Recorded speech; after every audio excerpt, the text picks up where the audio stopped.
శుభాకాంక్షలు తెలియజేస్తున్నాం.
వైఎస్ఆర్సీపీ నాయకులకు, ప్రజలకు, కార్యకర్తలకు ప్రతి ఒక్కరికి కూడా పేరు పేరున ధన్యవాదాలు తెలుసు.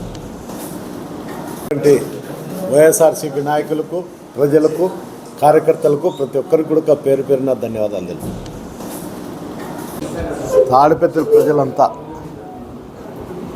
వాళ్ళ సొంత కుటుంబ సభ్యుల్లో ఒకనిగా భావించి ప్రతి ఒక్కరు కూడా కార్యకర్తలు, వైఎస్ఆర్సీపీ నాయకులు, కార్యకర్తలు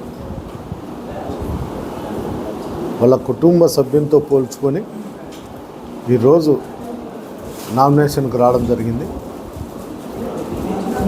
నేను కూడా తాడిపత్రికి వచ్చిన తర్వాత తాడిపత్రి ప్రజల ఆలోచనల మేరకు ఈ తాడిపత్రిలో 5 ఏళ్ళు కూడా ప్రశాంతంగా ఉండడం జరిగింది. అదే కాకుండా ఒక్కొక్క మండలంలో ఒక విధంగా, అంటే పెద్దూరు మండలానికి వచ్చేందుకు ఇరిగేషన్ నేనుగా ఈ 5 సంవత్సరాల్లో ఈ సంవత్సరం తప్ప 4 సంవత్సరాలు అప్ టు మార్చి వరకు కూడా నీళ్ళు ఇవ్వడం జరిగింది.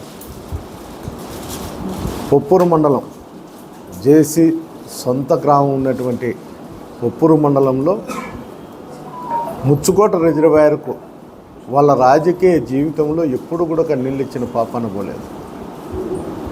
ఎందుకంటే వాళ్ళ మైనింగ్లన్నీ అక్కడ ఉన్నాయని, ఆ మైనింగ్లకు అన్నిటికీ ఇబ్బందికరంగా ఉంటుందని ఆ రిజర్వాయర్కి ఇవ్వడం లేదు నీళ్ళు.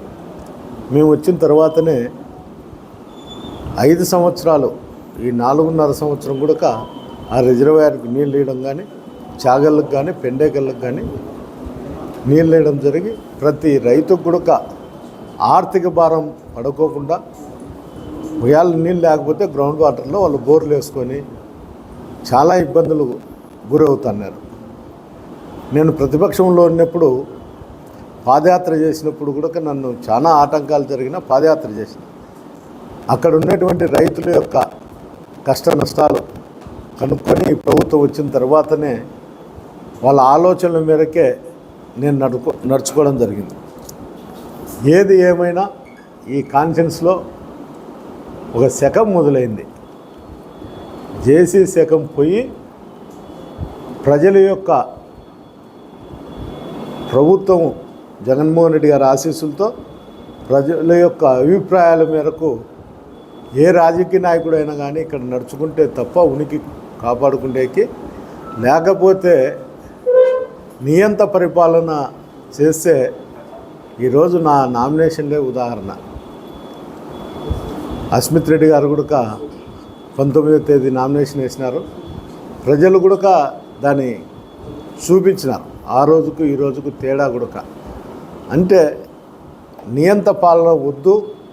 ఒక రైతు బిడ్డగా కేతిరెడ్డి పెద్దారెడ్డిని మనం ఆదరిస్తే గ్రామాలు ప్రశాంతంగా ఉంటూ ఏదన్నా కానీ మనం అడగచ్చు అనే ఒక ఆలోచన ధోరణితోనే ఈ కాన్ఫరెన్స్లో ఈరోజు రాజకీయాలు కూడా నడుస్తున్నాయి.